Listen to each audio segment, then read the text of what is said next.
Jamais sans la grâce, une dévotion matinale qui vous connecte à la pensée de Dieu et vous donne la provision du ciel au quotidien.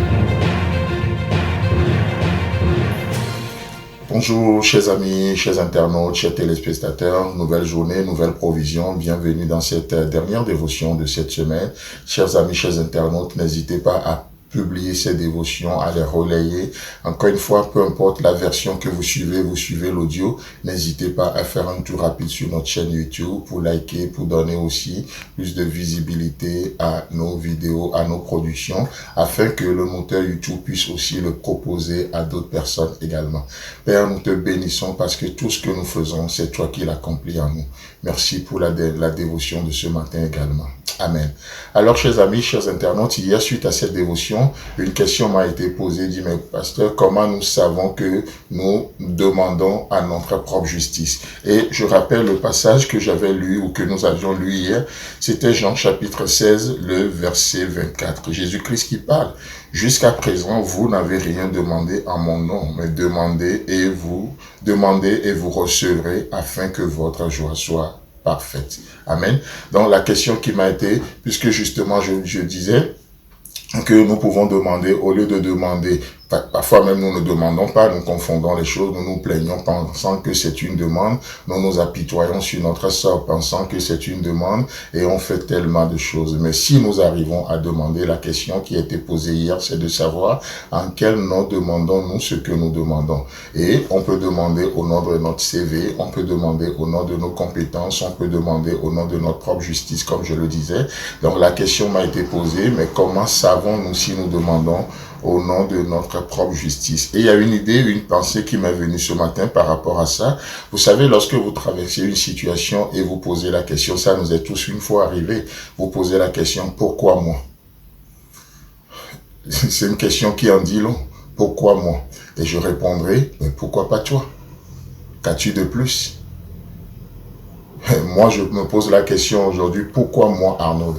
Ben, la question m'est retournée. Pourquoi pas toi, Arnaud? Qu'as-tu de plus qu'un autre? Tu veux que ça soit qui? Parfois, nous traversons une situation, on pense que c'est pénible pour nous. Et au lieu d'aller devant Dieu demandant une grâce pour pouvoir traverser la situation, on dit, mais pourquoi moi? Voulant dire par là, mais si ça peut arriver aux autres, ce serait mieux. Ça, c'est une forme d'injustice. C'est une forme de propre justice. En d'autres termes, je ne le mérite pas. Je suis mieux que ça. Et ça ne révèle pas la grâce de Dieu qui est sur nos vies, vous voyez. Donc la question, pourquoi moi? La réponse est plutôt, pourquoi pas toi? Pourquoi pas toi? Vous voyez. Donc, peu importe la situation que vous traversez, vous pouvez aller devant Dieu ce matin et dans cette journée et juste parler. Comme Job l'a dit, n'est-ce pas? Oh, si je savais où le trouver. Si je savais où le trouver, je me présenterai devant son trône, je remplirai ma bouche d'arguments.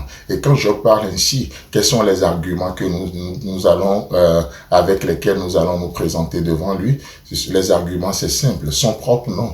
Seigneur, tu m'as façonné, tu sais de quoi je suis fait. Aucune épreuve ne doit aller au-delà de mes forces. Alors, Seigneur, aie pitié. Alors, Seigneur, je réclame ta miséricorde. Je ne réclame pas que justice soit faite. Pourquoi? Parce que si justice doit être faite dans cette situation, qui pourra subsister? Alors, je ne crie pas ce matin pour que justice soit faite. Je crie miséricorde. Je crie grâce. Je crie, ô Seigneur, compassion. Voilà ce que nous crions. Voilà les arguments avec lesquels nous sommes appelés à aller devant notre Seigneur. Vous voyez? Donc, nous demandons au nom de Jésus-Christ, c'est-à-dire, nous nous référons à qui il est. Nous nous référons à qui il est pour nous. Vous voyez? Ce qu'il est pour nous, ce qu'il représente pour nous.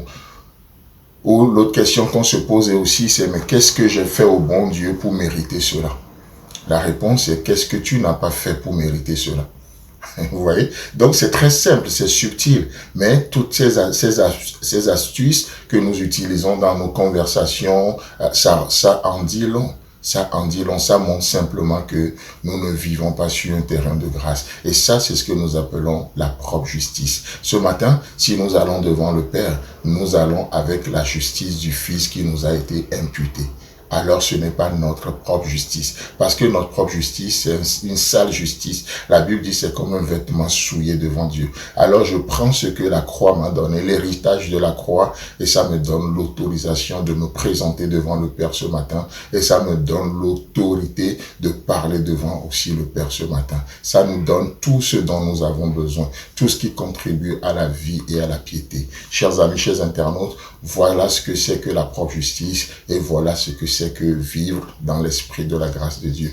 Alors sur ce, nous vous souhaitons un très bon week-end, et Dieu voulant, on se retrouve la semaine prochaine. Si vous avez aimé cette émission, parlez-en à vos amis. Parlez-leur du message de la grâce et de ce qu'il fait dans vos vies. Pour un sujet de prière, une question ou pour devenir partenaire, contactez-nous au 00229 94 75 80 20. Que Dieu vous bénisse et à la prochaine. En attendant, pensez avec Dieu.